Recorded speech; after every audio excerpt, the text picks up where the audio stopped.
Today is Tuesday, December 10th, 2019. Coming up on Roland Martin Unfiltered, the House of Representatives holding Donald Trump accountable for trying to ask a foreign government to interfere in a U.S. election by investigating one of his rivals. We'll tell you about the articles of impeachment. Only the third time in American history that the House is actually pursuing these articles. A group of senators led by Kamala Harris is calling on Trump to fire his senior advisor, Stephen Miller, for being a racist. Also, billionaire Tom Steyer is going for the black male vote in South Carolina. Overall, though, he's placing now third among black voters. We'll talk with the Associated Press reporter, Meg Kennard, to find out what's happening in the Palmetto State. Also, Haitian leaders testified before the House Foreign Affairs Committee today about a country in crisis. One of those leaders will join us right here on Roland Martin Unfiltered. And African Americans are the only group making less than they did a decade ago. I thought Donald Trump saying things were going well for the blacks. We'll break it down. And jury selection has begun in the Maryland hate crime case of a man who was set to graduate from an HBCU, but a white supremacist killed him. And Bill Cosby's appeal has been denied in his sexual assault case. And finally, the House passed the Amended Feature Act today. Folks, it's time to bring the funk on Roland Martin Unfiltered. Let's go. He's got it. Whatever the biz, he's on it. Whatever it is, he's got the scoop, the fact, the find. And when it breaks, he's right on time and it's rolling. Best believe he's knowing. Putting it down from sports to news to politics. With entertainment just for kicks, he's rolling. It's on go, roll, y'all. It's Roland Martin, Rolling with Roland now. He's funky, he's fresh, he's real, the best, you know he's Roland Martin now.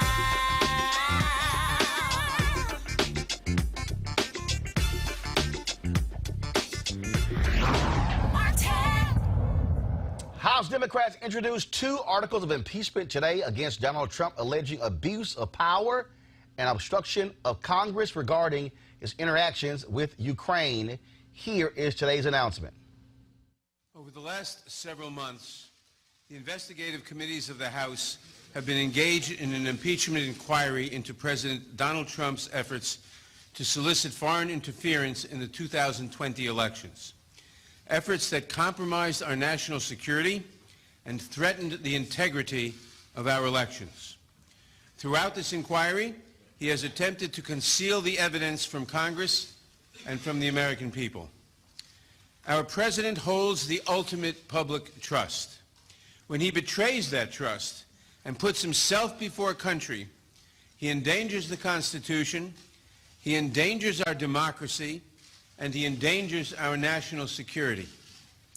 The framers of the Constitution prescribed a clear remedy for presidents who so violate their oath of office. That is the power of impeachment. Today, in service to our duty to the Constitution and to our country, the House Committee on the Judiciary is introducing two articles of impeachment charging the President of the United States, Donald J. Trump, with committing high crimes and misdemeanors. The first article is for abuse of power. It is an impeachable offense for the President to exercise the powers of his public office to obtain an improper personal benefit while ignoring or injuring the national interest. That is exactly what President Trump did when he solicited and pressured Ukraine to interfere in our 2020 presidential election, thus damaging our national security, undermining the integrity of the next election, and violating his oath to the American people. These actions, moreover, are consistent with President Trump's previous invitations of foreign interference in our 2016 presidential election. And when he was caught, when the House investigated and opened an impeachment inquiry, President Trump engaged in unprecedented, categorical, and indiscriminate defiance of the impeachment inquiry. This gives rise to the second article of impeachment for obstruction of Congress. Here, too, we see a familiar pattern in President Trump's misconduct. A president who declares himself above accountability, above the American people, and above Congress's power of impeachment, which is meant to protect against threats to our democratic institutions, is a president who sees himself as above the law. We must be clear. No one, not even the president, is above the law. Now, some would argue, why don't you just wait? Why don't you just wait until you get these witnesses the White House refuses to produce? Why don't you just wait until you get the documents the White House refuses to turn over? And people should understand what that argument really means. It has taken us 8 months to get a lower court ruling that Don McGahn has no absolute right to defy Congress. 8 months for one court decision. If it takes us another 8 months to get a second court or maybe a Supreme Court decision, people need to understand that is not the end of the process. It comes back to us and we ask questions because he no longer has absolute immunity, and then he claims something else, that his answers are privileged and we have to go back to court for another 8 or 16 months. The argument, why don't you just wait, amounts to this. Why don't you just let him cheat in one more election? Why not let him cheat just one more time? Why not let him have foreign help just one more time? That is what that argument amounts to. The president's misconduct goes to the heart of whether we can conduct a free and fair election in 2020. It is bad enough for a candidate to invite foreign interference in our political process, but it is far more corrosive for a president to do so and to abuse his power to make it so. Despite everything we have uncovered, the president's misconduct continues to this day, unapologetically and right now. As we saw when he stood on the White House lawn and he was asked, what did you want in that July 25th call? And he said the answer was a simple one. And not just a simple one on July 25th, but a simple one today, and that is he still wants Ukraine to interfere in our election to help his campaign. Joining us right now, Mustafa Santiago Ali, former senior advisor for the Environmental Justice, EPA. Also, Kelly Bethea, communications strategist, and Melik Abdul, Republican strategist. Mustafa, I'll start with you. Here's a president who has consistently lied to the American people. Some 14,000 lies that he has told. He lies about lies. He has lied about the transcript. He said, read the transcript, but they actually didn't release the actual transcript. Even in what was released, you hear him trying to hear them investigate Biden. But I would say the biggest thing is this is a man who refuses to be held accountable. He believes that he can do whatever he wants to do. He has said anybody has immunity. Even Corey Lewandowski, who has never even worked for the White House. I don't know how you can exert a privilege for somebody who's never even worked for your administration. He has refused to comply any subpoenas with Congress on any issue, not just Ukraine, not just Russia, but not just when it comes to taxes, on anything. What he has basically said is, y'all have absolutely no right to question me whatsoever. Democrats have no choice but to hold this man accountable. Yeah, it's a gangster mentality. It's a privilege mentality. It's all those things wrapped up where, you know, and that's the reason they're hitting him now with obstruction of Congress and the abuse of power. And, you know, what's amazing, Roland, is that I spent 24 years in federal service. I engage with folks in and outside of our country. And if myself or anyone else had participated in this type of behavior, we would have been fired. You know, when we ran the grant programs and the contracts, and if I had reached over to somebody who was expecting to get paid for something and said, you know what, I need you to do me a favor, I would have been fired. And these are the types of things that folks need to really be focusing on, because if you were an everyday person, this would not be acceptable. So you are the leader of our country. There's no way that this should ever be acceptable. Kelly, he has said repeatedly, I can do what I want to do. Donald Trump does not believe that the congressional, Congress, that they should oversee anything that he does. Yeah, so I think I touched on this a little bit last week, in that in order for our government to work, all three branches of government actually have to respect each other. And right now, the executive branch is just not respecting the other two branches of government, which is why it's a mess. The reason why these articles of impeachment were administered, as opposed to the other things that we've been hearing for the past, 2-3 months, quid pro quo, obstruction, things of that nature, I think it was more along the line, the reasoning was more along the lines of what can we prove now without, further interference from the White House, a branch of government that is not respecting the legislation. I also want people to remember that this is an indictment. We still have another step to go regarding the Senate, and that's when, honestly, the determining factor as to whether he's actually going to be removed from office is going to be coming from the Senate. So impeachment articles, great first step, but I'm anticipating some more hurdles down the line, especially when it comes on the Senate side. Melik, how can the Trump administration call this process unconstitutional when it's literally written in the Constitution? Well, second question, how can you completely ignore Congress on any issue to say, we will ignore any subpoena, I will extend executive privilege to cover anybody, including folks who have never even worked for the government. And so therefore, Congress, you have absolutely no right. The law even says that, if Congress requests the taxes, the tax returns of any American, the IRS turn them over. Trump says, not me, I'm above the law. So at what point does he get the message that he is not above the law? Well, I don't think that, Trump can say, and we all can say, people who support him, we can say whatever we want about what the Constitution allows. This is a constitutional process. It shouldn't be any surprise that the president is critical of a process that's critical or investigating him. I think that... No, but he says it's totally unconstitutional. Well, of course, Trump is going to say things like that. So he's lying. Well, Trump is going to say things like that, and he will always I'm asking you, is he, when Donald Trump says... It's not, from everything that I've read, that there is nothing unconstitutional about this process. Right, because it's constitutional. I mean, the Constitution allows for it lays out a process where a president can be impeached, and if impeached, it goes for trial in the Senate. I mean, it's right there in the document. Yeah, it does.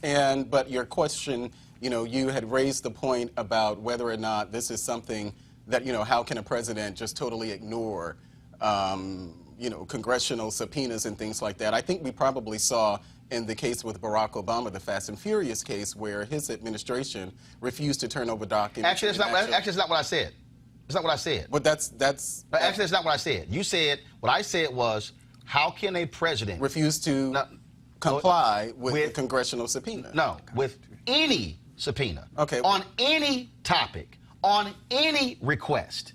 Well, I don't know what you're using to gauge that on any request. Well, I'm sorry. Hold up. But if the audience would like to know whether or not this is something that administrations have done in the past, then we would have to say yes. Because the Barack Obama administration just did that. Show me where the Obama administration refused to turn over documents regarding the Fast and Furious case. 1 second.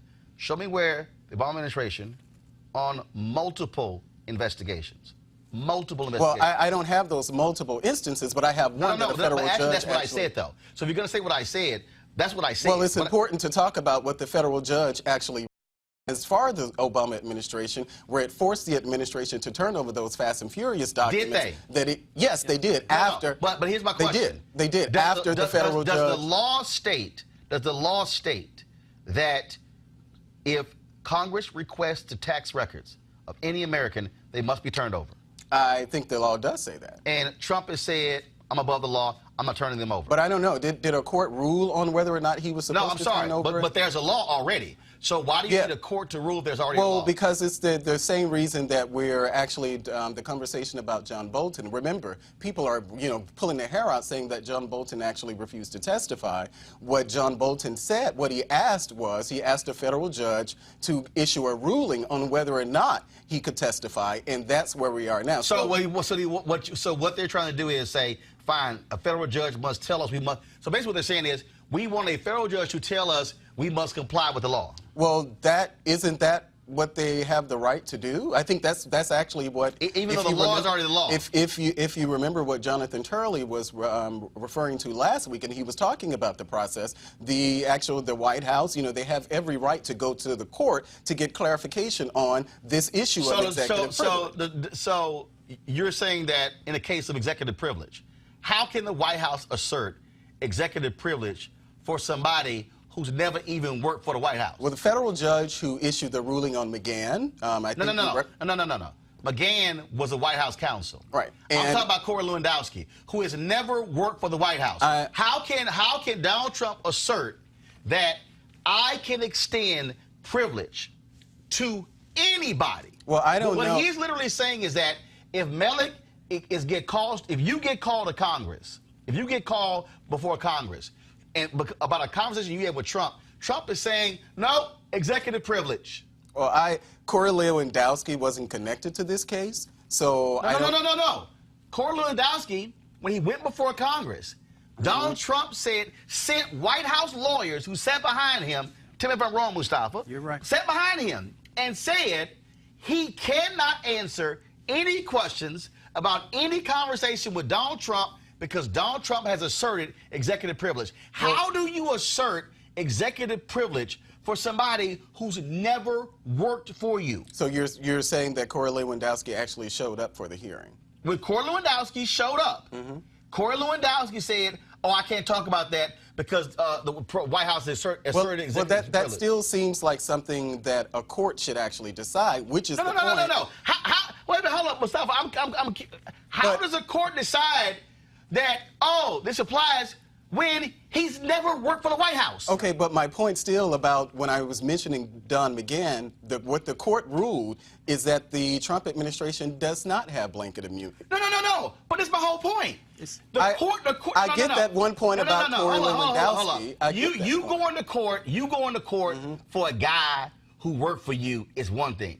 But to assert executive privilege, Mustafa, they didn't go to court who on never Corey even worked for you shows you how thuggish they are in terms of we don't have to answer jack.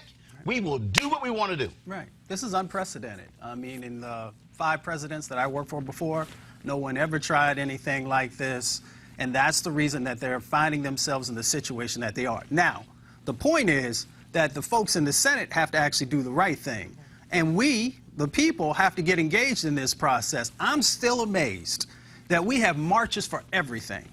We have marches for the environment, which is important. We have marches for gun violence, which is important.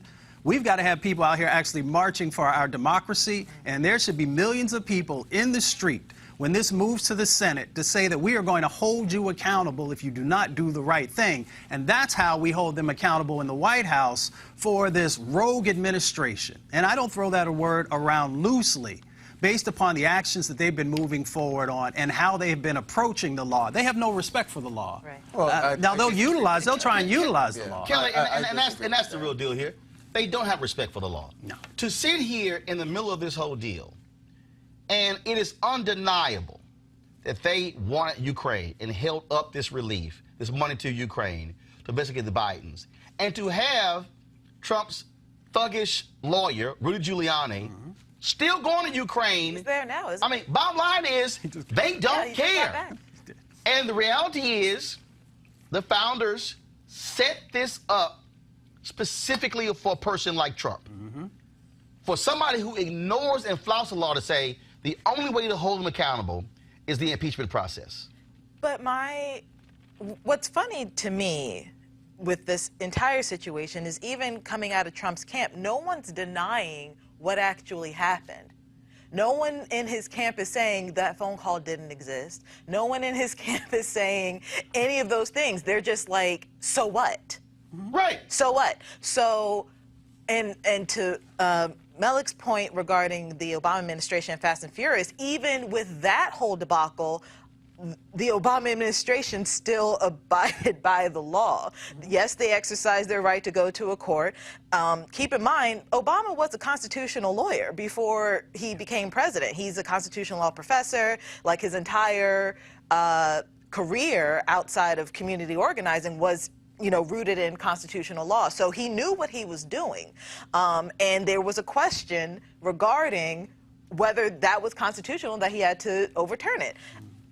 Whether that ruling was, you know, good or not is debatable, but the fact of the matter is he still listened to the court, and after the court gave their ruling, he did what the court said to do. Right. So again, back to my earlier point of 3 branches of government respecting each other in order for this democracy to work. The Obama administration did that, regardless of whether, you know, you feel like he made mistakes in his administration. He still abided by the law, and he upheld the Constitution thoroughly through all 8 years of his presidency. Well, what Obama did, yes, Obama did, his administration did turn over those documents, but he did that, I think it was probably about after 3 years, which is when the federal judge made the ruling, forcing them to turn over the documents. So yes, the Obama administration did turn over those documents years after Congress had subpoenaed them. Because that's how long it took for a ruling to come down. So, which connects to my point that I'm making, that the Trump administration, they had every right. But the court said, hand over the documents. So I asked this question real simple. Years down the road, this is real simple. Did Donald Trump ask Ukraine to investigate Joe Biden? It sounds like he did. And there was nothing perfect about the call that Donald Trump was that had. wrong? Yeah. And why are Republicans, though, unwilling to own up to that? Why do they act like it's no big deal? Is it wrong for a president to ask a foreign entity for help in investigating a political rival? Yes, it is.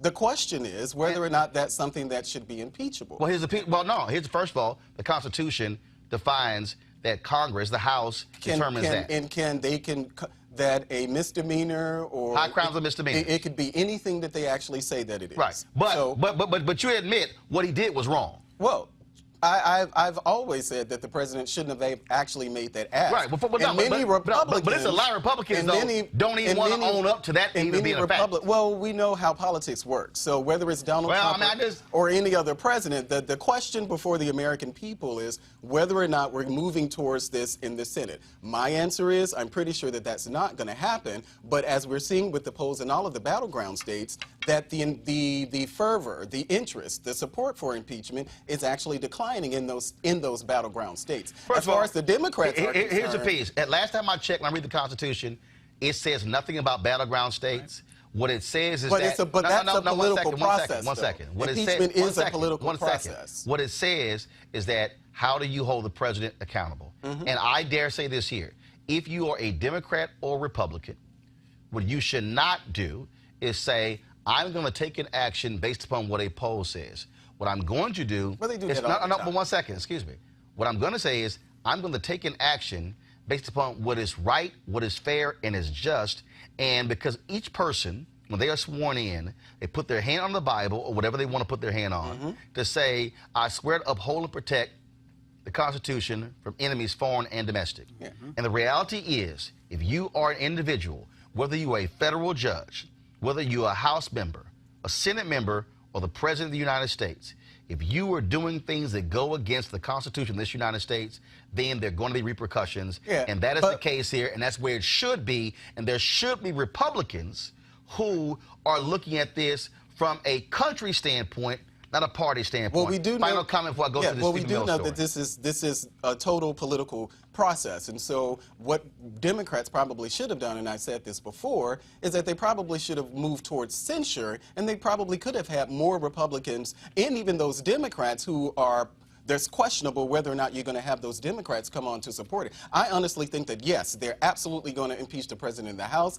That has been the plan since day one, before he even took office, of making him a one-term president. And so as far as the party, the Democratic Party, and you know, catering to that base who wants Trump to be kicked out of office, I think that they've got it. This is a slam dunk for them. Mustafa, go ahead. I was just going to say, let's remember when President Obama came in and leadership on the Senate side said we're going to do everything we can to stop him and to make sure that he is a On the night of his inauguration. president. That wasn't on the night of his inauguration. Actually, it was. No, it wasn't. We've been through this on your show before. We've been through this on your show before, Roland, and that's just factually incorrect. So we was the next day? That was. I think that probably was referring to. Was it September? It was the fall of that year. No, actually, it just wasn't, Roland. Kelly, your final It just comment. wasn't. I want people to disabuse the notion that we need to keep referring to Obama during a Trump era. Like, but you have to. No, you don't. Actually, you don't. Yeah.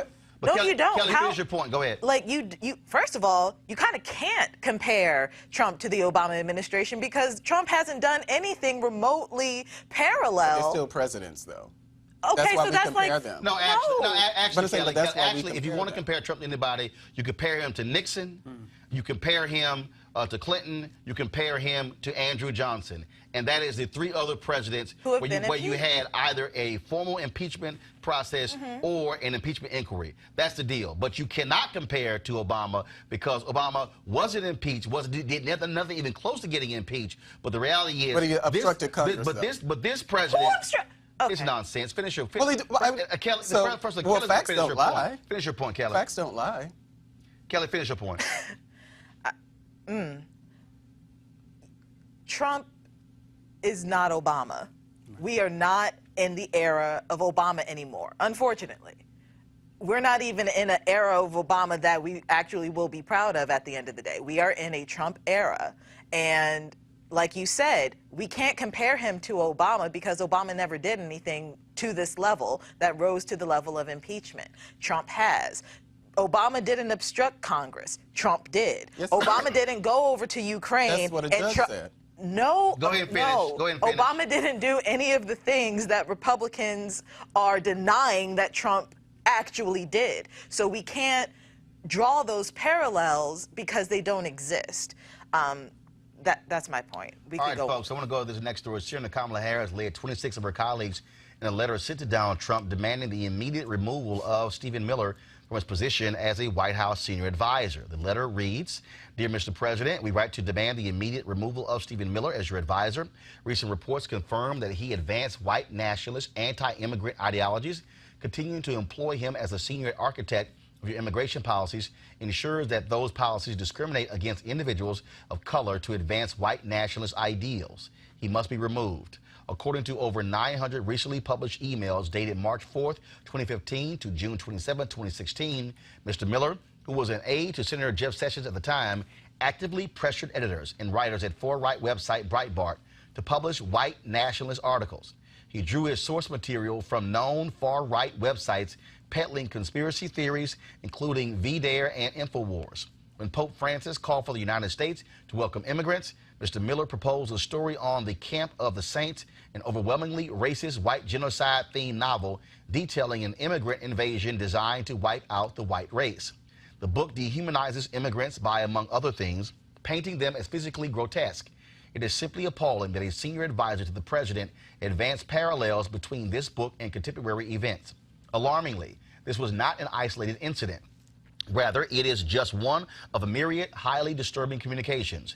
After a white nationalist killed 9 African Americans during Bible study at the Emmanuel African Methodist Episcopal Church in Charleston, South Carolina, Mr. Miller sought to protect Confederate iconography by targeting online shopping platforms that stopped selling Confederate flags. His emails regularly utilize verbiage commonly associated with the white nationalist movement, including the phrases Great Replacement and New America. Mr. Miller's demonstrable white nationalist ideology has been directly translated into your administration's policies, which have been widely criticized for systematically targeting communities of color. The Muslim ban targeted individuals of color and caused chaos at U.S. airports around the country, wreaking havoc on the lives of countless individuals and families. The family separation policy tore children from their families, resulting in widely reported mistreatment and human rights abuses of immigrants in detention facilities nationwide.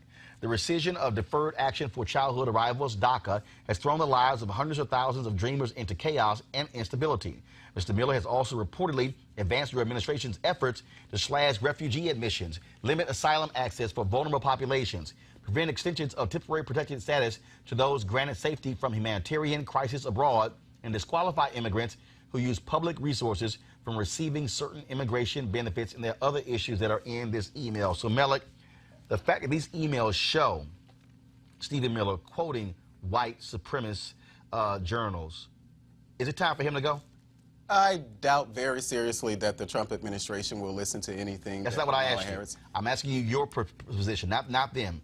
Is it time for Stephen Miller to go, based upon the revelation of these emails showing his white nationalist ties language and what he used? Well, this is now the third time that we've had this discussion on your show, and my response is pretty much the same, is that Stephen Miller will have to answer for those comments himself. No, I'm asking you. I'm asking you, as somebody who was a Republican. I would have been... The emails, first of all, the it has emails... nothing, well, my response has nothing to do with whether or not I'm a Republican. I'm asking you a question. I would say the same thing Melik, if I let me were ask a again. Democrat. Melik, do you believe that based upon the email Stephen Miller sent, where he is quoting white nationalist websites, white nationalist books, that he should remain as senior advisor to Donald Trump? Based on that one specific incident, no. But I do believe that... But it's 900 specific incidents. But I do believe... There were 900 emails, Melik. So how is it one incident? Well, if I were allowed to finish, you probably would have heard. No, but you said one incident. Well, I said based on that one incident, I would say no. But I do believe that Stephen Miller has been a distraction, much like Rudy Giuliani. I believe that he's been a distraction to the president, and it's a very good likelihood that he will not make it a second term. With Donald Trump. But I'm asking you again for the third time. Do you believe, based upon and I said based on revelations of these 900 emails, that he should be dismissed as senior advisor to Trump? And to repeat myself, I said based on that one incident alone, no. What one incident?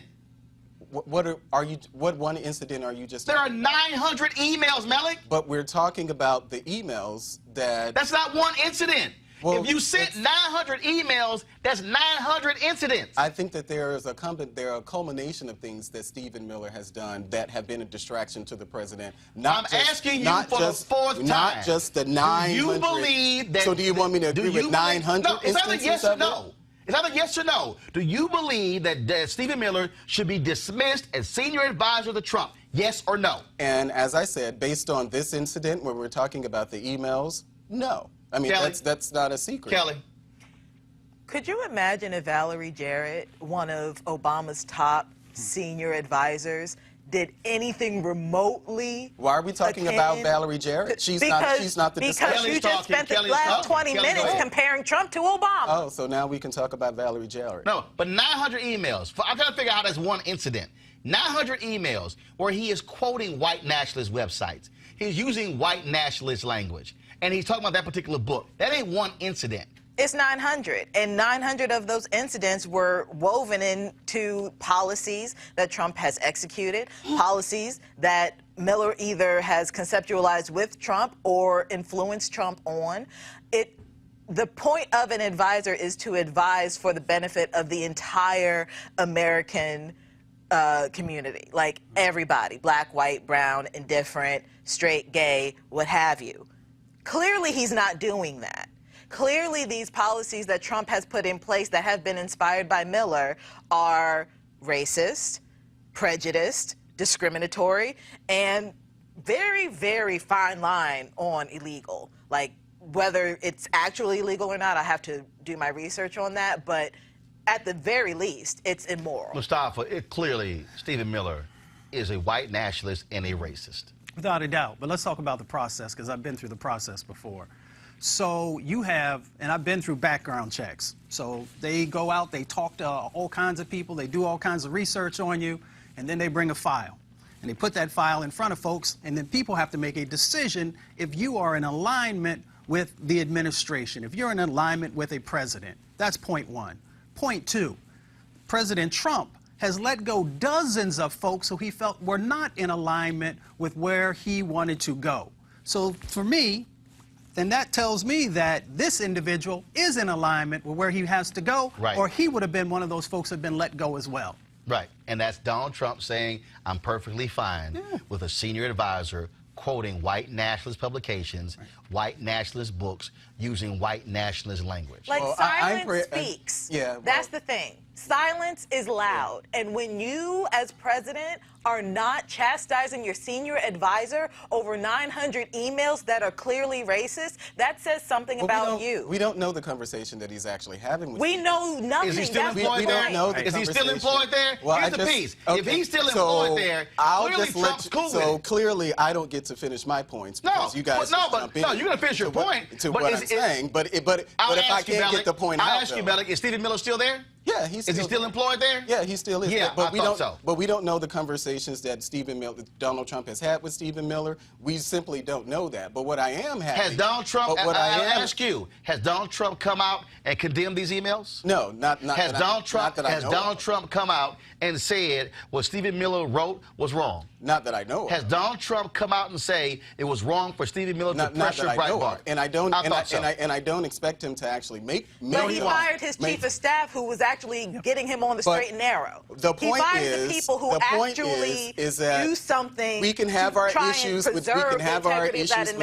administration. Miller. We can have our issues with Stephen Miller. We can think that he's the white supremacist king. That's fine. But okay. as far as what this administration has been delivering on behalf of black people, I'm actually satisfied with that. So Stephen Miller can do whatever he wants to do. Wow. So, but the you're number perfectly of fine with a racist, a white supremacist being in the White House as long as what? You well, think it's an something entire happens? entire administration that we're talking about here, not one specific Gotcha. person. All and right. and We the can Trump unpack that. administration has been delivering on behalf of black people, Yeah. even with Stephen Right. Miller there. Right. Now, those are actual facts that we Right. can document. Right. I know it doesn't fit with your politics. No, actually, but those are actually they're facts not that we can delivering. document. They're not delivering. Well, yes, they are. Actually, they're not. Well, they are. They're not. You just don't think that No, they are. actually, they're not Well, you because just I've don't- actually broken it down. You just, but, well, of course, but I again, know that you've broken though, it what you're trying to do, No, I'm just is telling what you you've about done the facts of the beforehand. administration. You want to chase the rabbit down the foxhole and get that's away not- from Stephen Miller being a white supremacist. And what I've said And about reality is Stephen that's Miller, what he is. you don't accept it, and of course you're going to go on to some That's other what he is. subject. But That's he what may he be. is. But He's a white I'm supremacist. happy of how black people are making So you have progress no under problem. this and administration. so Melick has no what problem. I don't have a Melick problem has with. no problem. What the I senior don't have a advisor problem with has- is that I'm black sorry. people have been benefiting under this administration. Yeah, okay. That's what I don't All have right, a problem right. And I'm sure black people benefited under the racist Herbert Hoover and benefited under Woodrow They Wilson. benefited under But Obama, you know too. what? Guess what? Don't call a racist out because Melick can said, call you him know out. what? You might benefit. All right, folks, let's talk about what's happening in South Carolina. On his visit to Columbia, South Carolina, billionaire presidential candidate Tom Steyer singled out a target audience, black men. This is what he had to say. 75% of African Americans are in favor of reparations. Reparations for slavery and reparations for that which has come after slavery. All of those things that have kept us as in second-class position, second-class citizenship, and unequal justice, unequal wealth, and all. A lot of candidates have shied away from this for a long period of time. So what we would like to know from you, sir, is how would you stand on the issue of reparations? So let me start by giving a simple answer, which is I'm for reparations. And let's talk about what that really means. Because in the United States, we've never really been willing to face the truth, as John says, not just of the hundreds of years of enslavement. We've never really been willing to face the truth about the 100 years of Jim Crow. And so that there's a history here that's been denial of the truth for literally 400 years. So when I think, look, I started the need to impeach movement because I believe Mr. Trump is a bad man. Yes. I think he's a criminal. And I think... So the reason I'm running for president is this reason. We have a broken government in Washington, D.C.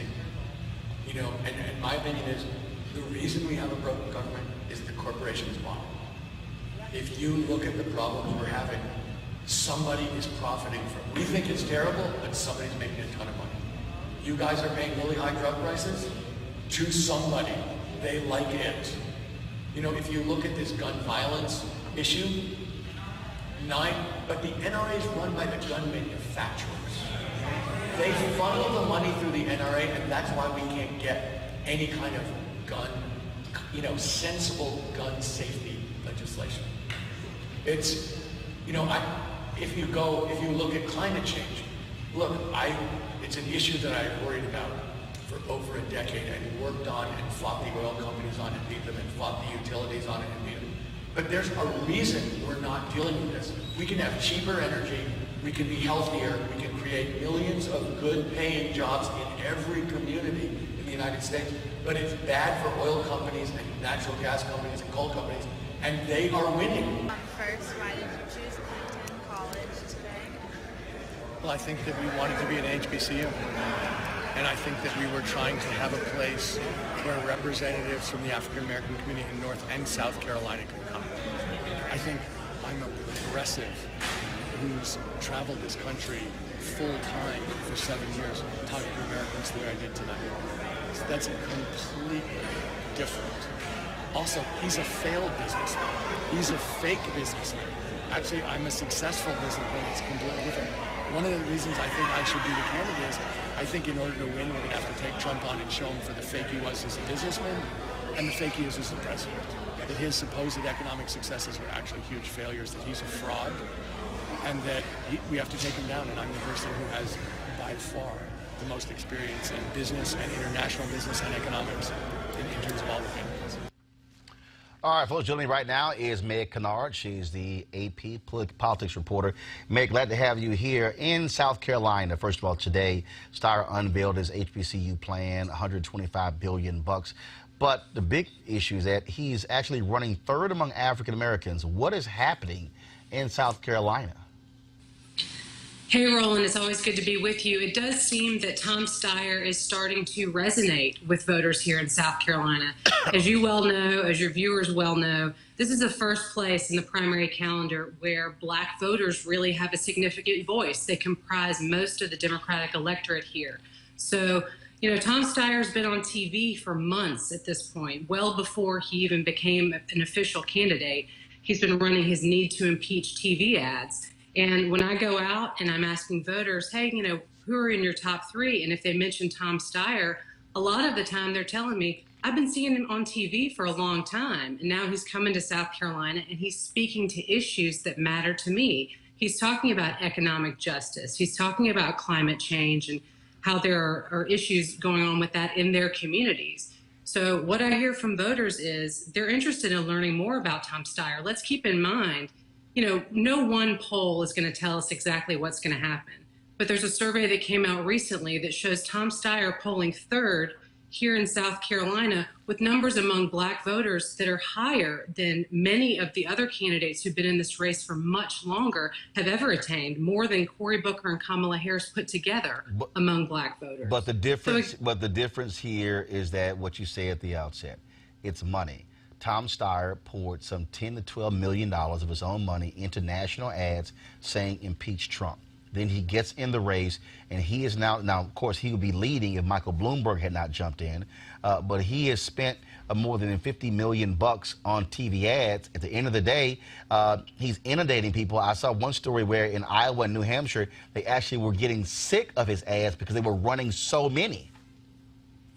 He is committed to spending, I think the last number I saw is up to $100 million of his own money on TV ads and on these digital ads that people are seeing everywhere. I think he's spent more than twice some of his closest competitors when it comes to television, and certainly millions more on digital advertising. So you're right, there has been an influx in the market of all these Tom Steyer ads that other candidates simply can't afford. A lot of that does come from being able to spend his own money and to spend it how he wants. But it certainly seems that at least some of the voters I talk to, what he's saying, they like it and they want to know some more. But the piece we have this year, the reality is, if you look at most of these candidates, the resources they have, they're going into Iowa and New Hampshire. And after Iowa is when you begin to see the shift of more resources into South Carolina.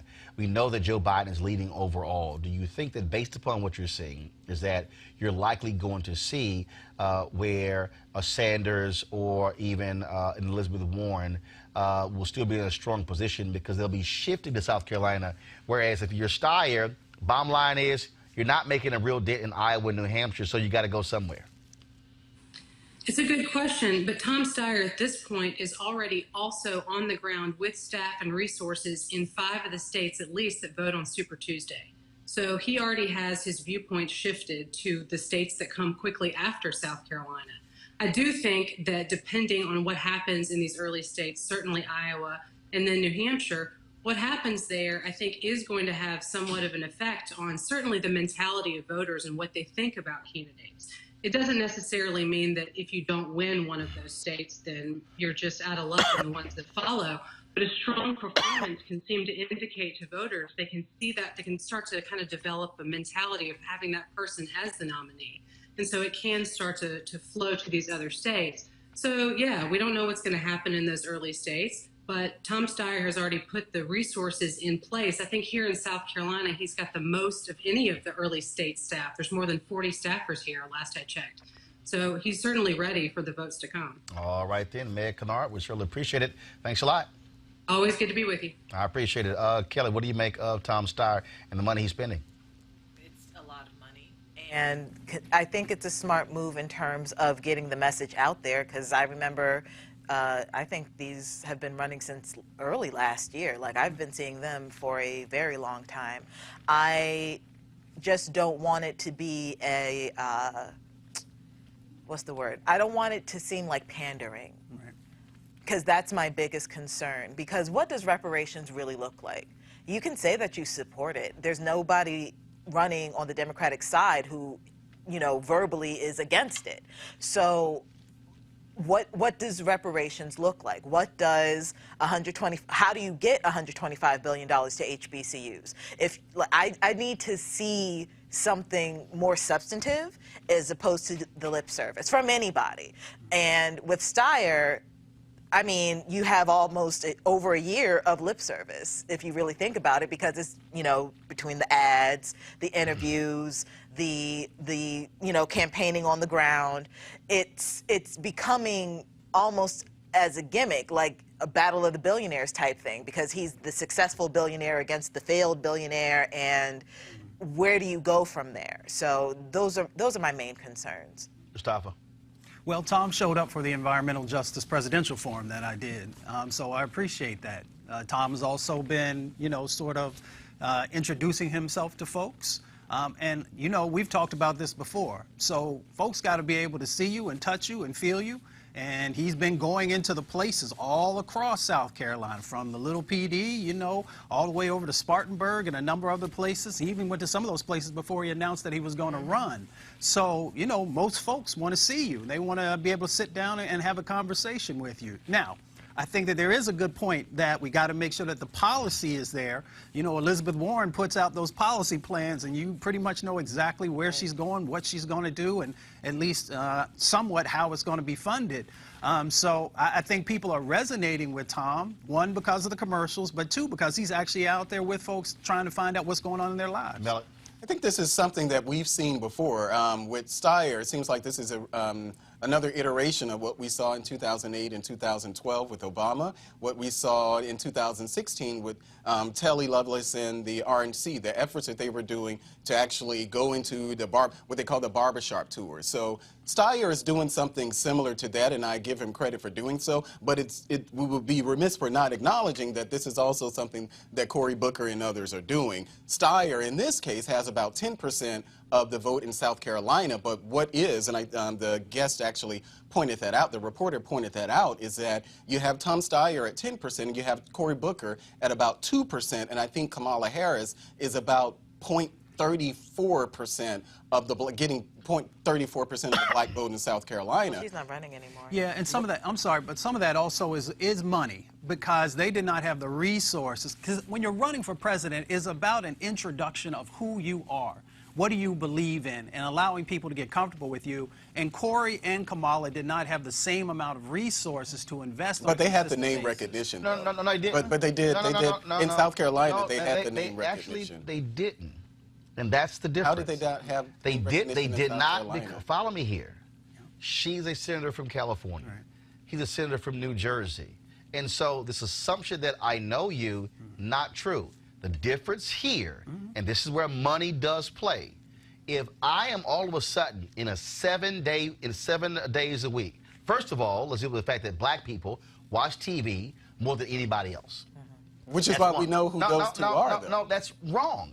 But they do, Roland. You can't say that the people in South Carolina didn't know. No, you're wrong. Money helps. No. Money absolutely helps. Allow me to finish so you can understand why you're wrong. Yeah, well, I'll allow black you to folks finish watch your point. television more than anybody else. So if you're Tom Steyer and you're spending money and dropping millions on TV ads 7 days a week, and they had no ads on television. So here you have an individual who I'm hearing on radio and seeing on television, and I'm not hearing over here. There are still places where Senator Cory Booker is going. Folks like, I don't know who you are. Exactly. And so this assumption that just because you're a black United States senator and you're in South Carolina and you're black, oh, I know you, that's just simply not true. Well, and so what Steyer is doing, it's the same thing Bloomberg. Bloomberg cannot, so even though he's been mayor of New York, there's no assumption everybody knows Mike Bloomberg. Right. So Mike Bloomberg also knows he can't get into the debates because he won't have the donors. That's why he's already dropped $100 million, because he's saying, I'm going to inundate the airwaves so you know who I am, and it's just beating into the head. That is the difference here. And so the issue that I said with Senator Harris and Booker, the reason they have had a difficult time resonating is because they were not known. And because they did not put the work in between 2016 and 2019, folks to know that, all of a sudden they jump in and it's like, hey, I'm here. That's why. They're not known. Well, I disagree with that. I don't think that they're not known. They don't have the resources that Steyer has. Have you talked to any of their staffers? But I disagree. Now, I'm asking you a question. Have you talked to any of the staffers of Booker and Harris when they were on the ground? Have you talked to any of them? No, I have not. I have. Okay. And let me tell you what staff has said. No, because there's a difference, Melick, between coming on air and giving your opinion. But Roland, you're arguing about something that I think is kind of nonsensical. The notion that black voters in South Carolina don't know who Kamala Harris and Senator Cory Booker are. They don't. Oh. So I can chime in real quick. Go ahead. I'm a little different. That's different. That's different from having a money argument. No, and they don't. To flood. If you actually talk to the people who work on their campaigns, they will tell you what I'm saying is correct because they're the ones introducing them. Go ahead, Mustafa. I spend a huge amount of time, brother, all across the country and especially in the South, and I'm having real conversations with Mrs. Ramirez and Mr. Johnson, and what they say is that it's not that they don't like Cory or Kamala, it was that they did not yet know them, and they're looking for opportunities to know. I think that's a different argument about knowing them as far as their policies or anything like that. But the person, they absolutely know who Cory Booker in general, and Kamala Harris. Of course, they know the name, but until you actually introduce your policies or something, of course they're not going to know everything about that. And let me just quickly say, both Cory and Kamala both have excellent policies, and they both would have made great presidents, depending on how this all turns out. Bottom line is, when you run for president, it comes down to money. And whoever has the most money, who can drive your messaging, guess what? Places where you can't go, money helps you in that way. And that's what you're now dealing with. All right, y'all, got to go to break. We come back. We're going to talk about the crisis happening in Haiti. Of course, that is a real issue. And the question is, will that country find some stability in its politics to be able to grow and prosper? That's next on Roland Martin Unfiltered. You want to check out Roland Martin Unfiltered? YouTube.com/Roland S. Martin. And subscribe to our YouTube channel. There's only one daily digital show out here that keeps it black and keep it real. It's Roland Martin Unfiltered. See that name right there? Roland Martin Unfiltered. Like, share, subscribe to our YouTube channel. That's YouTube.com/Roland S. Martin. And don't forget to turn on your notifications so when we go live, you'll know it. You want to support Roland Martin Unfiltered? Be sure to join our Bring the Funk fan club. Every dollar that you give to us supports our daily digital show. There's only one daily digital show out here that keeps it black and keep it real as Roland Martin Unfiltered. Support the Roland Martin Unfiltered daily digital show by going to RolandMartinUnfiltered.com. Our goal is to get 20,000 of our fans contributing $50 each for the whole year. You can make this possible. RolandMartinUnfiltered.com. All right, folks, it's the holiday season. This is when you think about spending time with your family and friends. This is also when you count your blessings and support those less fortunate. This year, you can become a holiday hero and change someone's life forever. Right now, hundreds of thousands of people are sitting in jail without being convicted of a crime. Why? Because they can't pay their bail. If you're arrested for any minor offense, you will be taken directly to jail. If you don't have bail money, you will sit there until a court date is scheduled. That could be days, weeks, or even months. Simply put, America's bail system is broken for people of color. Freedom should not be free. So the Ebony Foundation is partnering with the Bail Project.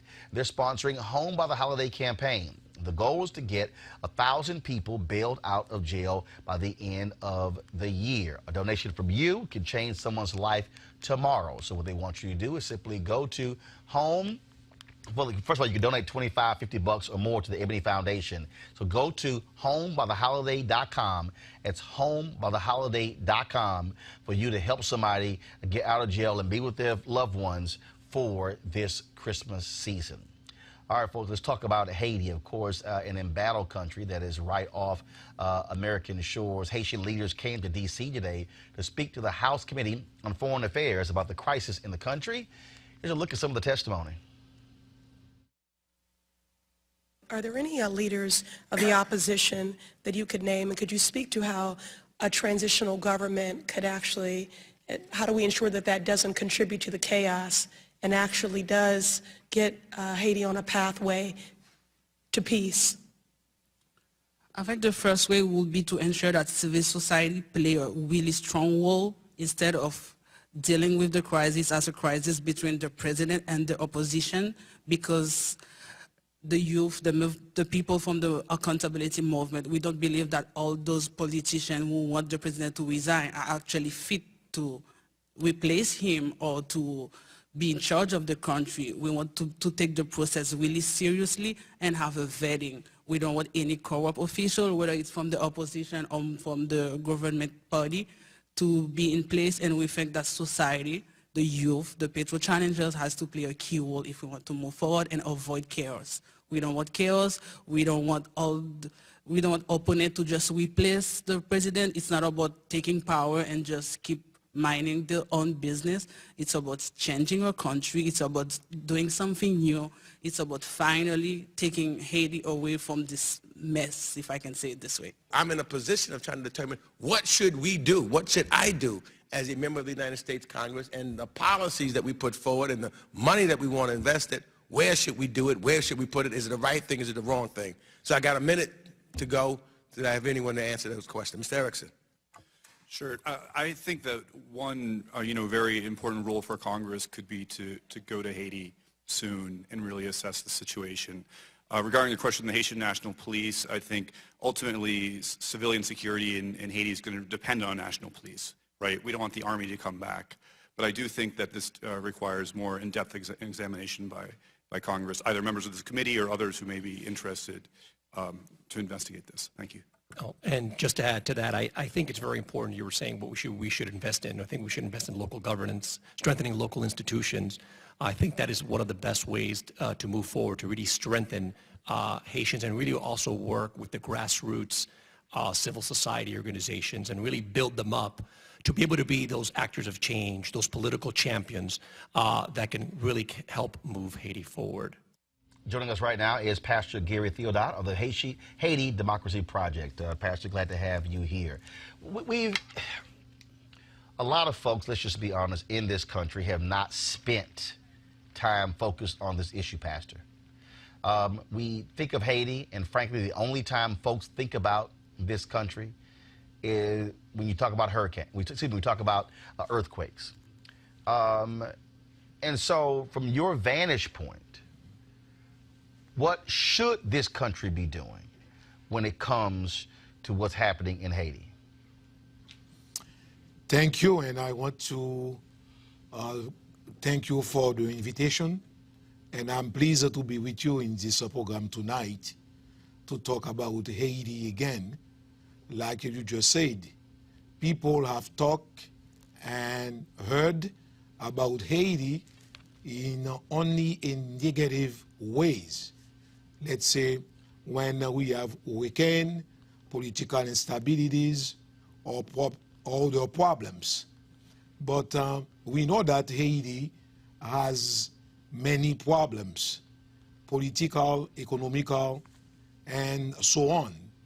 But we as people from Haiti, Haitian all over, we are seeking, we are asking, and also we are trying to get some help from our neighbors, from our partners, to help us to build the country after so many years of political instabilities. But let's say the last 4 years. I'm just saying the last 4 years. Yes. How many prime ministers have you had?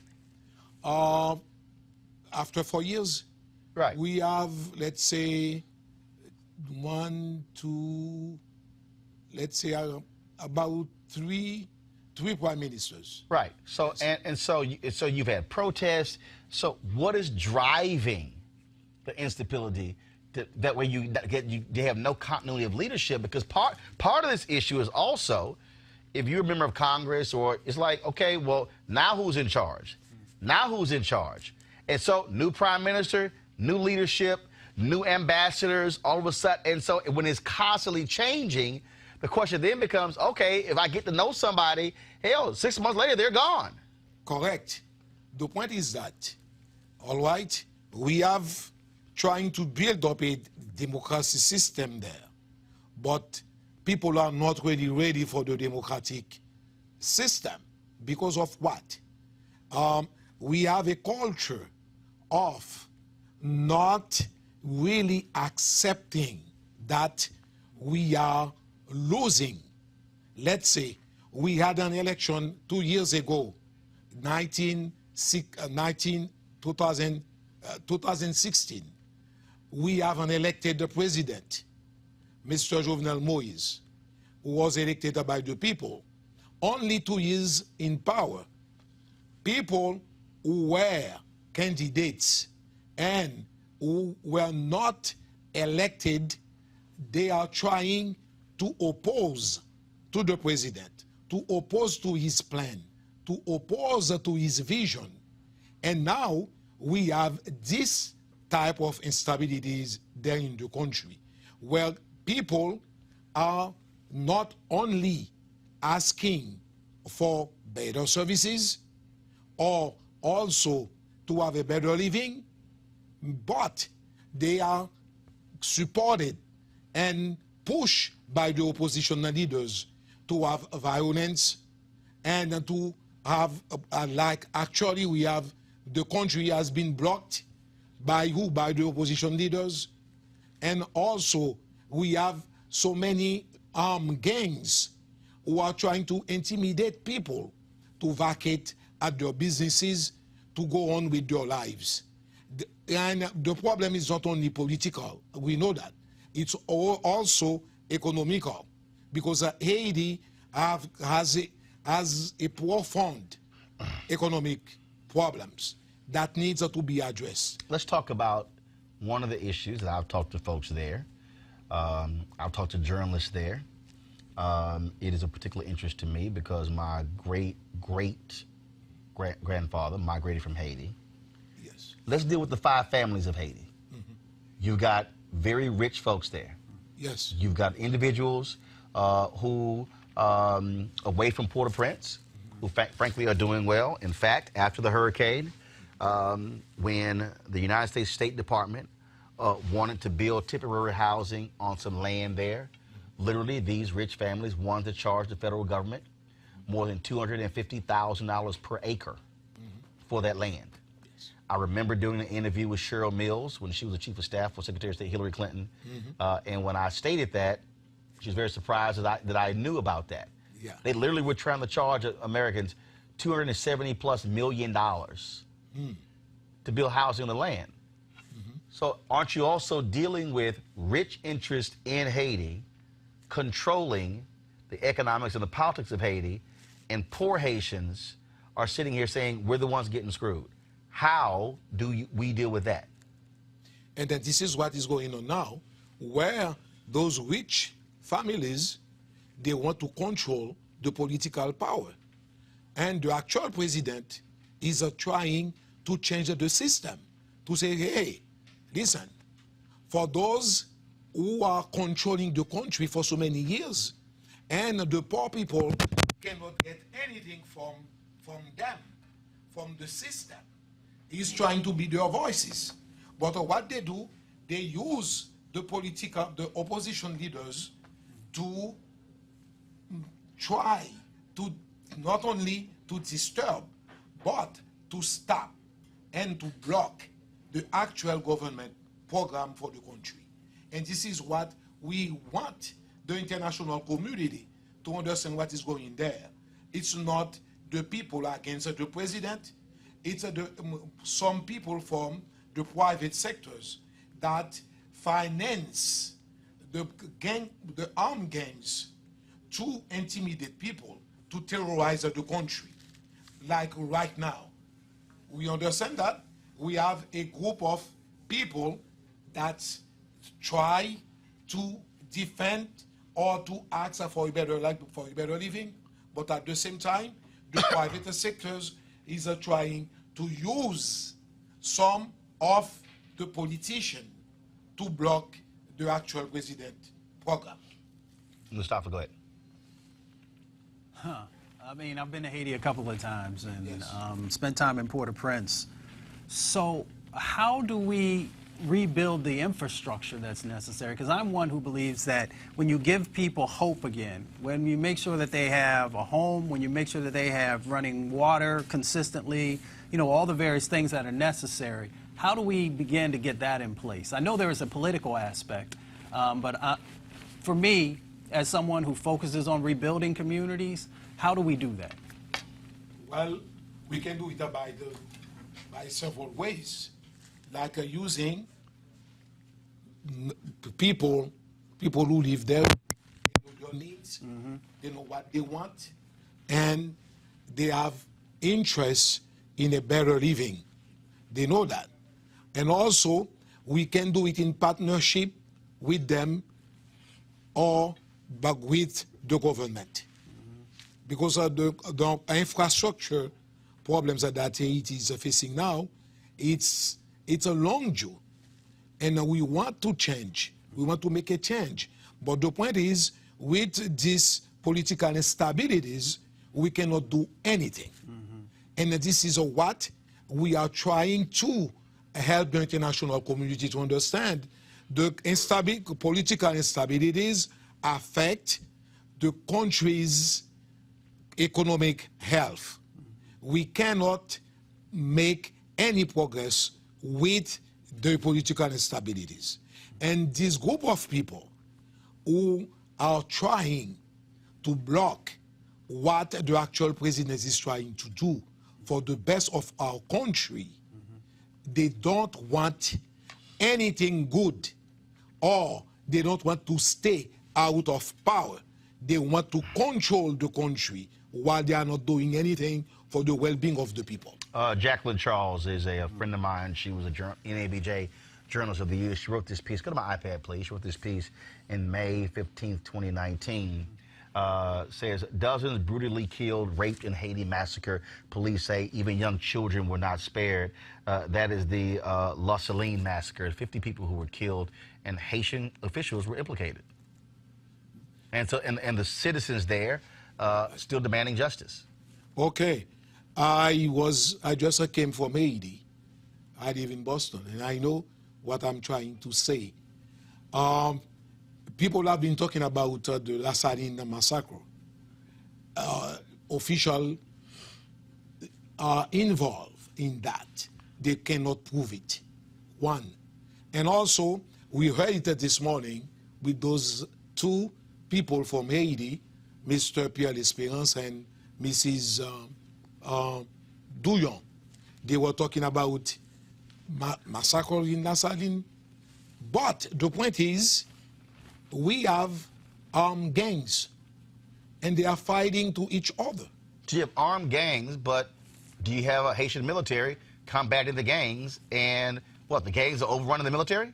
But the point is, the police, it's, to me, not only, the reality is that the police doesn't have the capacity to deal with those gangs. So the police can't deal with the gangs? No, they can't, because the gangs have a better arms than the police. Because Haiti has an arm embargo where we cannot have good munition to deal with those issues. And this is why we need to understand what is going on now. While the Amnesty International try to put this problem on the government, but the government doesn't have anything to do with the Lassaline massacre, because it's armed gangs fighting to each other. It's not only there, but it's all over the country. So how do you deal?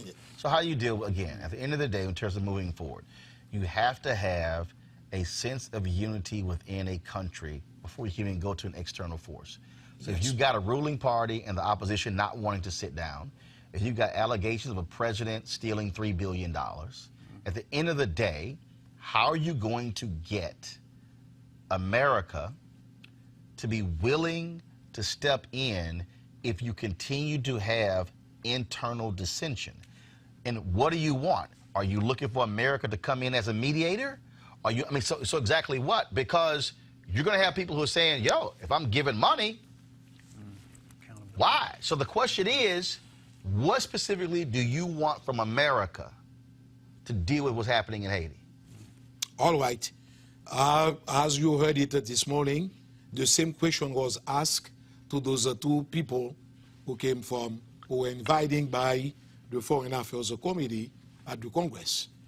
The point is, let's say we know that this problem are from us Haitian, and we need Haitian to have a solution to that problem.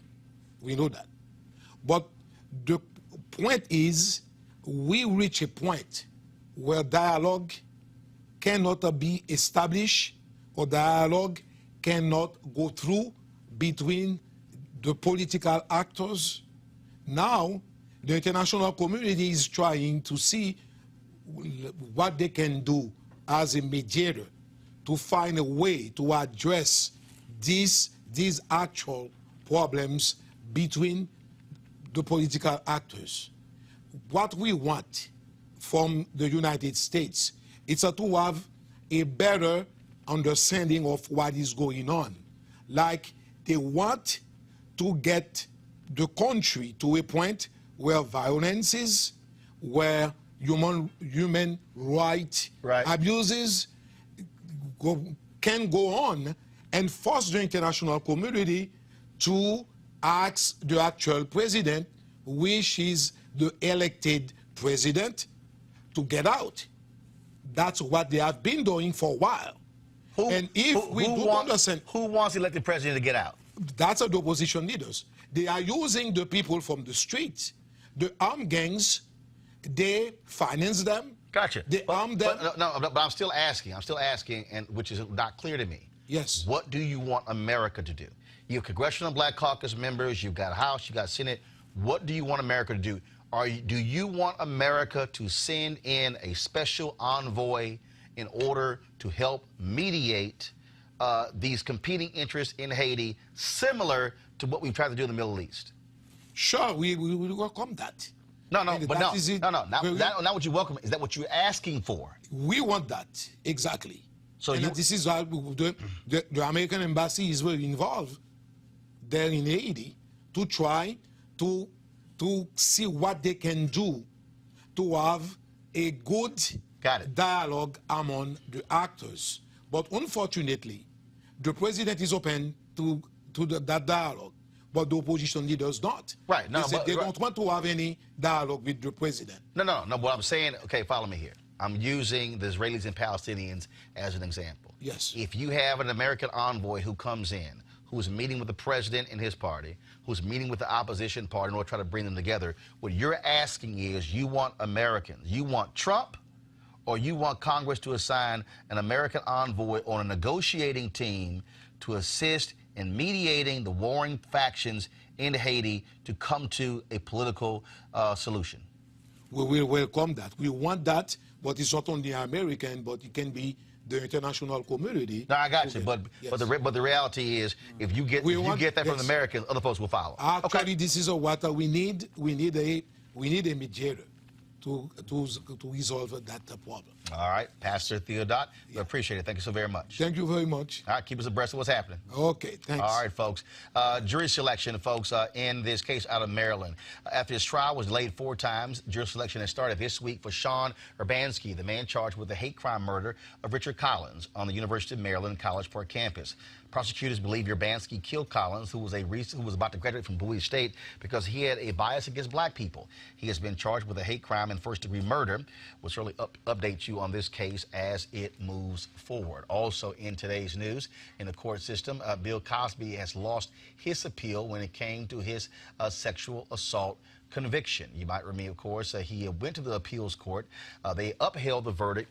Of course, in his trial, Cosby lawyers had complained that the judge let 5 women testify at last year's retrial in suburban Philadelphia, although he had let just 1 woman testify at the first trial in 2017. In his ruling, the Superior Court said prosecutors had a right to call other accusers to support their case.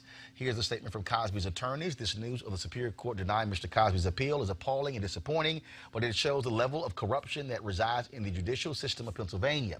These panel of judges never took the time to review the facts of Mr. Cosby's appeal. Mr. Cosby's appeal outlined the bias of Judge Stephen T. O'Neill, showed that the jurors were tainted by juror number 11, who stated, Mr. Cosby is guilty. Let's not waste a lot of time and find him guilty. Showed that the 404B witnesses should have never been allowed to offer testimony in Mr. Cosby's trial because they had no similar interest with Andrea Constant. And most importantly, Mr. Cosby's deposition should have never been considered at the trial.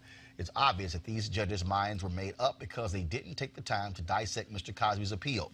We're not shocked because it shows the world that this isn't about justice. This is a political scheme to destroy America's dad. However, they will not stop us, and we will prevail in the state Supreme Court. Mr. Cosby remains hopeful, and he stands behind his innocence. Also, folks, today, of course, remember we told you yesterday the Senate approved the amended Future Act, which provided more than $200 million in funding to HBCUs for STEM. Well, today, the House, they passed that amended act as well, and so now that goes on to Trump for his signature. And so hopefully those dollars will be flowing to the HBCUs when it comes to the issue of STEM. Now, that's important because when we talk about what's happening with African Americans and finance, the reality is things, despite all the stuff you're hearing from Trump, how great things are, facts don't support that. Here's what I mean by that. African Americans are the only racial group in the country making less than they did 10 years ago. Studies show that Black Americans have struggled for years to move up the economic ladder. We have a harder time finding jobs, and something as simple as having an African-American sounding name could be enough for an employer to deny you a job. Joining me now to talk about this, of course, is America's Wealth Coach, Deborah Owens. Deborah, glad to have you back on the show. Good to be back. So here's what's interesting. When you look at the unemployment numbers, Trump touts, oh, how great things are, especially for black people. But the reality is the jobs that you're seeing are low-wage jobs. You're not talking about those high-wage jobs impacting African Americans. Second, when you talk about where black folks stand economically, you will never hear Trump talk about the housing crisis. The number right now is almost at the point where it was when the Fair Housing Act was enacted in 1968. It's not even above 41%. I dare say the reason that number hasn't moved goes back to the home foreclosure crisis, where 53% of black wealth was wiped out because of the home foreclosure crisis. I don't argue that, but we're talking income and wages, right? And so your point to the fact that low-wage earners represent, there are 53 million low-wage earners, and that's 44% of folks who are employed. So when I look at the stats on African Americans and our stagnation in terms of wages, what you really have to look at are three things, right? First, occupations. Our social capital, our ability to move upwards when we get into organizations, and third, but not least, our business ownership. So let's start with occupations. The fact is that our highest participation for African Americans is office and administrative support. It's about almost 14%. Those are lower wage jobs. And what, if you start delving into the study itself, what you see in terms of what they see as some of the remedies are that unions were one of the reasons, unionization of jobs were one of the reasons that African Americans got hired, and also incomes were higher. Well, what we've seen is an erosion of unionized jobs, and in fact, where you see the largest wage growth really is in management and technology. And so when you layer that and look back at that numbers, what you see is that Asian employment, they have some of the highest participation in those different roles. And Hold on, let me go back to the union piece. Okay. Because the reality is the attack on unions really intensified with Ronald Reagan as president when he fired the air traffic controllers, even though he got the Teamsters endorsement when he ran for president. And so you get this constant assault on unions. And what people don't understand is that African Americans, we historically have been frozen out of corporate jobs, and the place where African Americans, not only when it came to union jobs, but also government jobs. And so then when you had the attack on so-called big government, the people who who proportionally were impacted by that were African Americans. And so when you had the layoffs of teachers and police officers and firefighters and city workers and county workers and state workers and federal workers, those were the places where black folks were making mid 50 or even six-figure salaries, and it was not commensurate to what was happening in corporate America. Yes, and so you see really that our access to opportunity and to middle incomes for African Americans, a lot of those opportunities in this new financial normal where you have the highest paying jobs being more in technology, and even then, even though we're getting these educations and getting these degrees, you go into these organizations, you don't see any of us in there. And so that brings me to the second aspect, and that really is social capital. What our kids need to understand is it's not enough to just get that degree. You really have to understand how to be strategic when you get into these organizations and really figure out ways in which you can succeed. However, the point I really want to make is we are the ones we've been waiting for. And what I mean by that is if you look at black business ownership and the fact that so often we're starting businesses at a higher rate, what you see though is only 107,000 of those 2 to 3 million businesses even employ people. Right. And so one employee, and all those businesses have an average revenue of $54,000.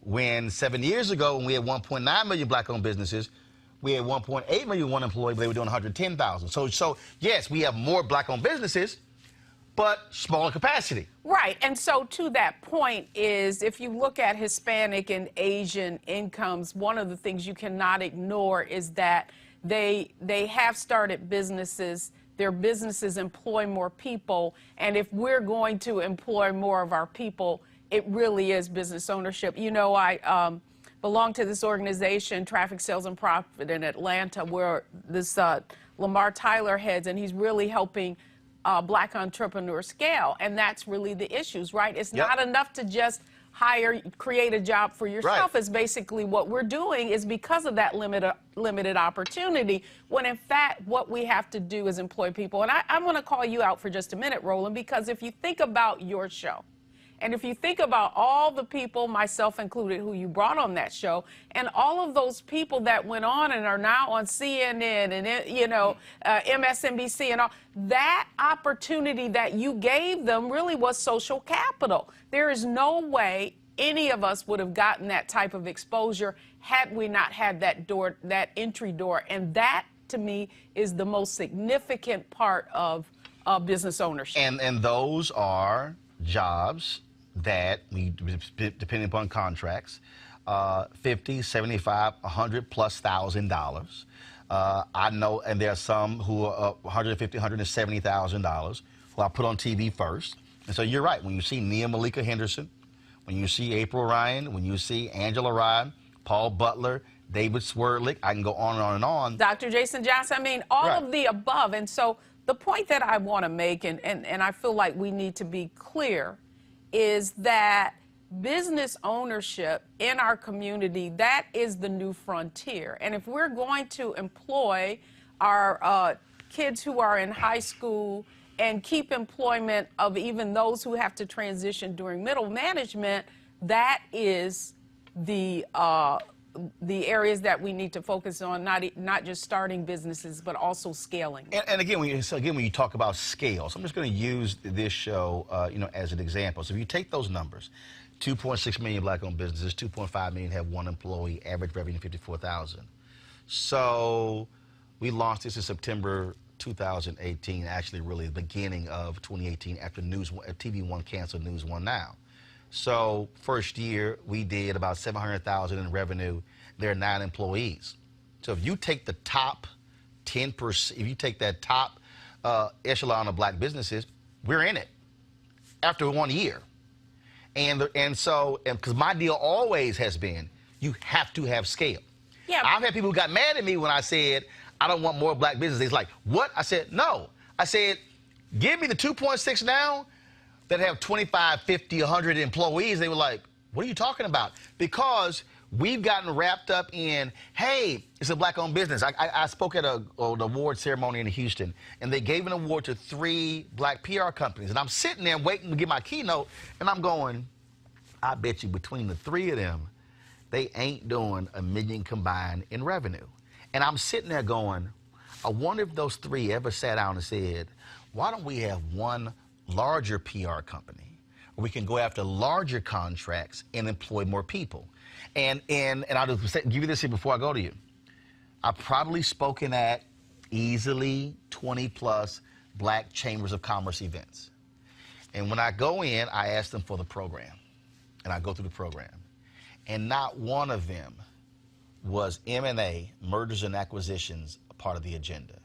And I said, guys, there's no way we're going to have scale if you're happy having CEO on your card and I'm happy having CEO on my card, and we don't learn to say, how can we actually merge or acquire to be able to grow and hire more of our people? Yes, and so that's the point. You know, to me, what was very telling in that statistic was the fact that our wages have not grown, the fact that, you know, we're talking about unemployment being lower, but still black unemployment is twice as our white counterparts. The fact that so many of the professions that we go into historically pay lower salaries, whether it be, you know, social work or you know, administrative positions, and so I don't want to just put the onus on, you know, it's the people out there that won't hire us. I also want to put the onus on really folks getting more strategic about their own careers, because one of the things that I do is work with folks, and I'm seeing people are just staying in the same place for like 10 years, and their average increase is 2%, and so you go nowhere. And so we're picking safety, over, you know, safety over the ability to increase our income. So some of that onus is self-inflicted. Kelly? So with all that being said, how do we scale? How does, you know, a company such as Roland, like what Roland was saying in terms of examples, how do those small businesses actually merge? So I'm going to give you an example. I think part of our issues, if you look at Asian, Hispanics, historically, they have been entrepreneurs. Now, back in the day, prior to us going into professional careers or the Great Migration, all of our families were basically entrepreneurs because we had to create a job for ourselves. So I believe, like myself, scaling what it requires is you getting the competency and being around other entrepreneurs who have scaled so you can learn how to scale. It's not enough to just write a business plan. It really is being more strategic and thoughtful. And to Roland's part is, it's not always about us being the head of the organization. Right. Is who are some other business owners who you can strategically partner with, that you can enhance one another's businesses, and then you can learn. And so part of that exchange strategically is getting the infrastructure and the systems and the processes in place. I would say another opportunity for African-American-owned business owners too, if you want to become an entrepreneur, one of the other ways to do that is to get into businesses that already have those systems and processes in it. So rather if it's franchises, and in fact, there are a number of businesses that are business owners are retiring. So what are some businesses in your community that you can already go in, I don't want to say apprentice, but work perhaps for a lower salary, knowing that eventually you're going to succeed, and that really gives you the opportunity to be more successful because they already have runway and cash flow. And before I go to Malik, here's the other piece. In our families, all right, you got to also make a decision and say, how do I pick up what's already existing? So, for instance, when I think about Robert Abbott, when he founded the Chicago Defender, he knew he was going to be retiring, so he tapped his nephew. I'm going to teach you, John Sinestack, take this over when I'm gone. My grandmother had a catering business for some 40 years. Me and my brother, my family, we took over the business. All were owners, and then he took the business and still owns it. And so now it's like, now you have a second generation business. So what you also need is you need some family members to say, hey, you built a second generation business. I need to study or focus in that area to take it over when it's time for you to go. Same for me. It doesn't make sense for me to have this capacity to build this and not have a niece or a nephew say, man, I better learn all this media stuff, because guess what? This is a business that I could potentially take over in the next 10 years. And when you talk about Asians and Latinos, that's also one of the issues. Part of the problem, we got a lot of black-owned businesses where the next generation is like, okay, I don't want to do that.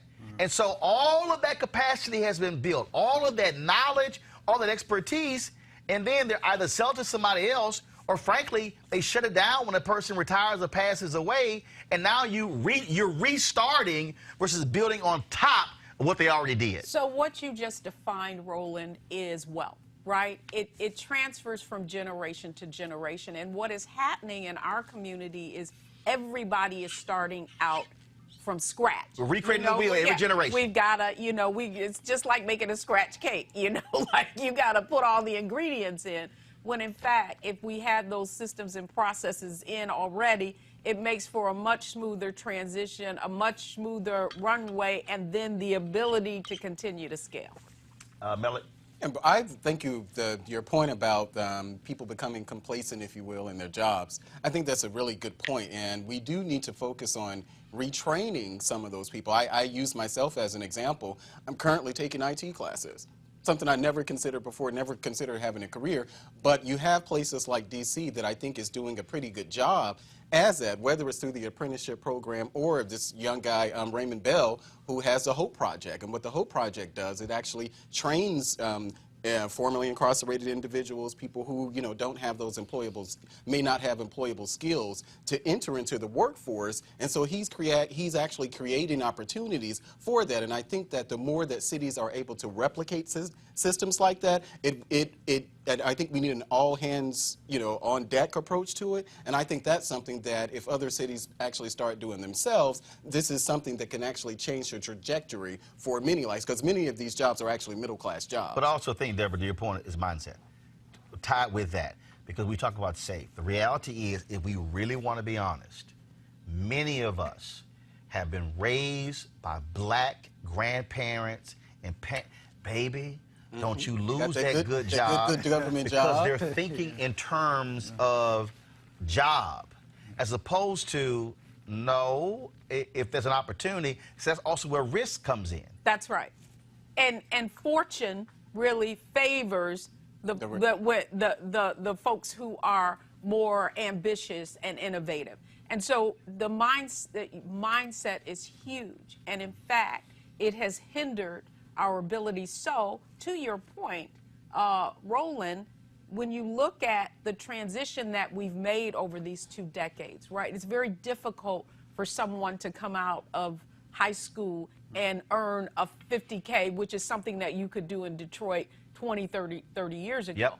However, what happened, and technology, artificial intelligence, all of that is going to continue to compress, right, the number of opportunities that are available. That automation, all of that. Absolutely. So if you are not, the people that, because the other statistic that I didn't see shown in that report was Nielsen did a study on, and they talk about that one of the fastest growing segments, not the largest, but the fastest growing segment for African American are those with incomes over 150K. So the question is, what do they know that other people don't?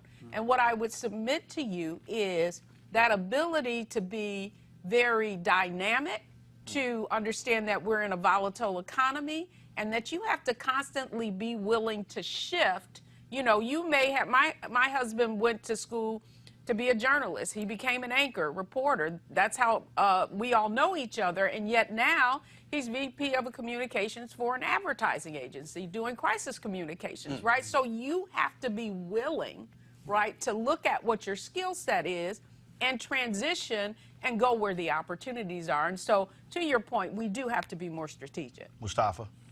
Well, some people talk about personal responsibility. I'm glad that we're talking about family responsibility. I know in my family, the young kids, 10, 11, 12 years old, they're engaged in the family business.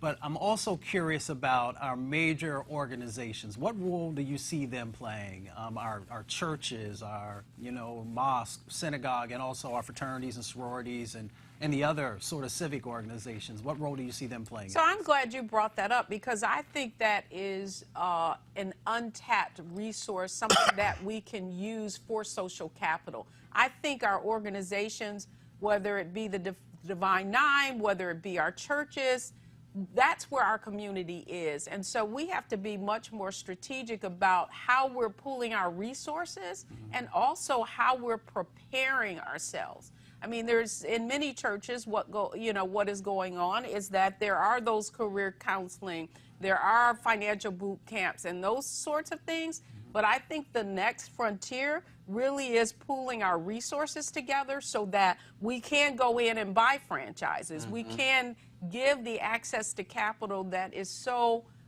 needed, as I'm sure Roland can speak on, in order for you to be able to scale your business. Because that's the other point, getting access to, even though you have revenue coming in, you still have to be able to hire people. Right. So you need a line of credit and cash flow in order to be able to grow. And I would say this here, when you talk about the family piece, beginning to have those conversations like that and do what we used to do, which also Asians and Latinos do, where if you're in a family unit where you say we're going to pool our resources, and then with dollars raised to help this one person open that particular franchise, and guess what? We can all employ each other. I mean, the bottom line is this here.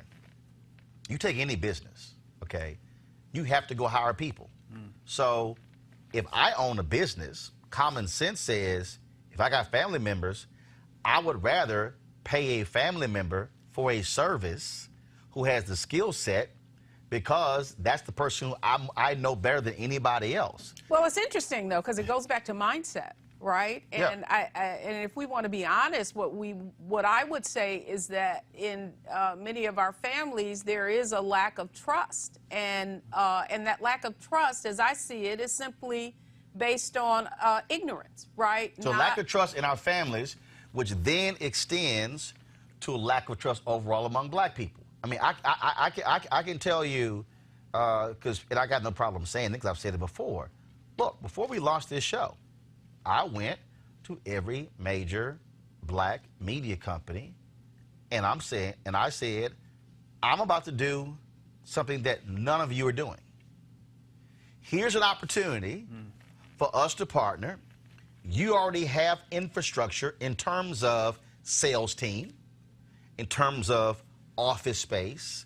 So we can do a deal where I handle the show aspect, you handle the HR, back-end stuff along those lines. We also do revenue split, and I take your pick, and I talk to all of them. No response, or not interested. And I'm sitting here going, now I'm sitting here looking at them and I'm going, you don't have what I'm talking about. So guess what? NBC launched a streaming news service. Fox launched Fox Nation. ABC expanding their digital service, digital news service. CBSN expanding digital news service.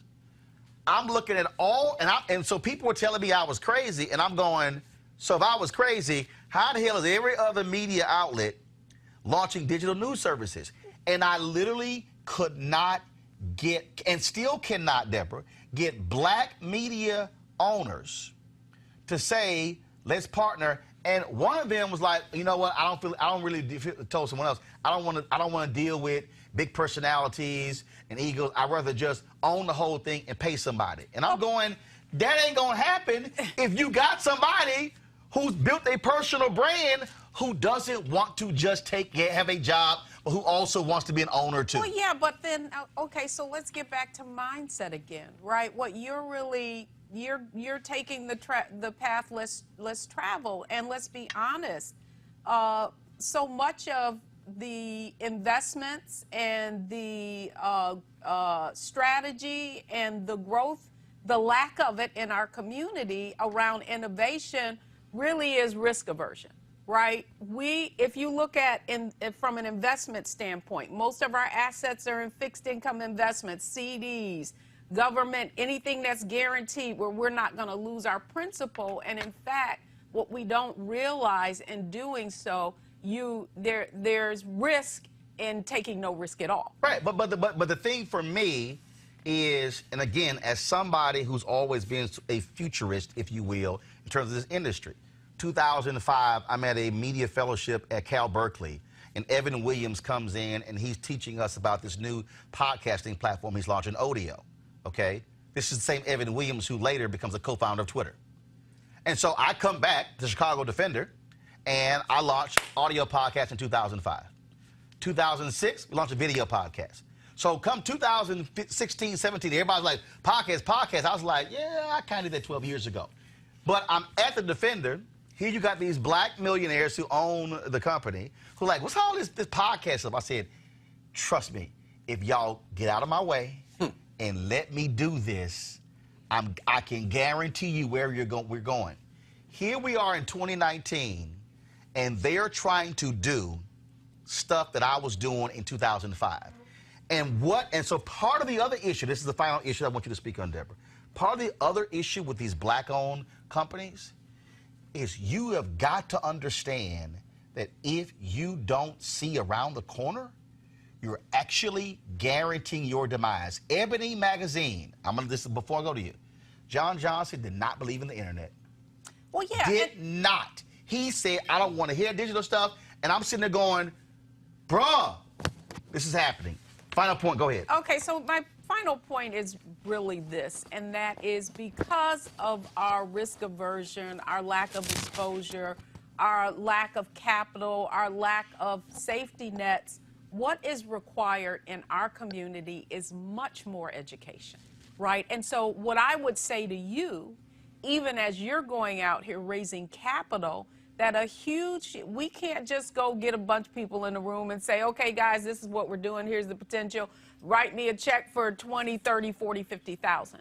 In our community, what we have to do is really paint a picture. Yep. And then give some examples of other businesses who have started at this stage and now are where they are now.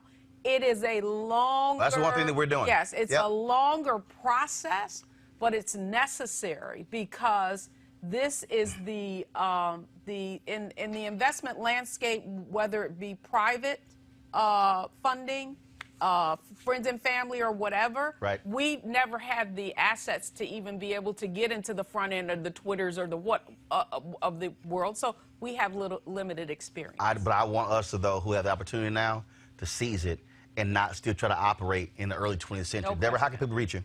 People can go to my website, wealthyu.com, sign up for our weekly newsletter, all kinds of tips. If you want to turn your income into wealth, we're the people to see. All right, Deborah, thanks a bunch. Thank you, Roland. All right, folks, don't forget, you want to support what we do here, RolandMartinUnfiltered.com, having conversations you're not going to get anywhere else. Go to the website. You can join our Bring the Funk fan club, PayPal, Square, as well as Cash App. Does not matter. Our goal is to get 20,000 of our followers to contribute on average $50 a year, $4.19 a month, 13 cents a day. Trust me, you're not going to get this conversation on MSNBC or CNN or ABC or CBS. This is why we must have black-owned media companies doing that so we can speak to our issues. And so go to RolandMartinUnfiltered.com. All right, folks, I'm going to see you guys tomorrow. I got to go. Have an absolutely great one. Holla!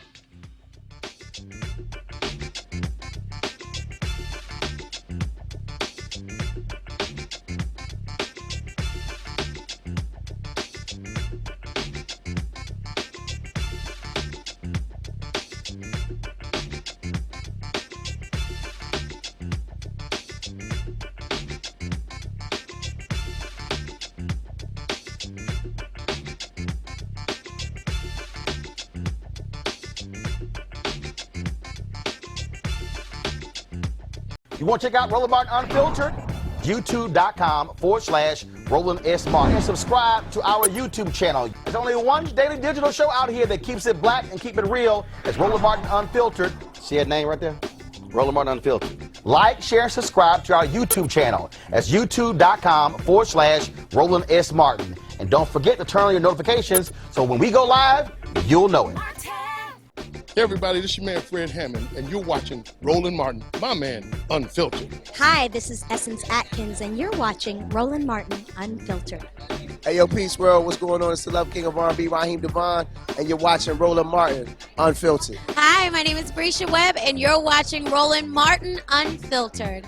Well, I like a nice filter usually, but we can be unfiltered. What's going on? This is Tobias Trevelyan, and if you're ready, you are listening to and you are watching Roland Martin Unfiltered. What's up? I'm Lance Gross, and you're watching Roland Martin Unfiltered. Hi, this is Cheryl Lee Ralph, and you are watching Roland Martin Unfiltered. I mean, could it be any other way? Really? It's Roland Martin.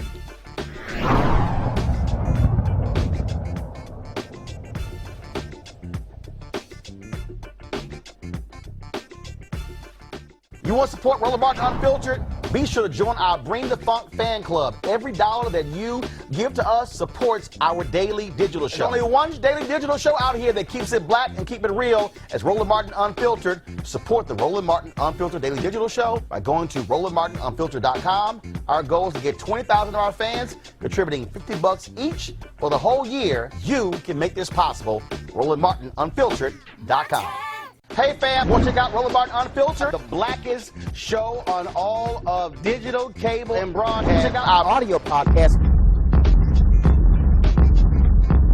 There's only one daily digital show out here that keeps it black and keep it real. It's Roland Martin Unfiltered. Press play.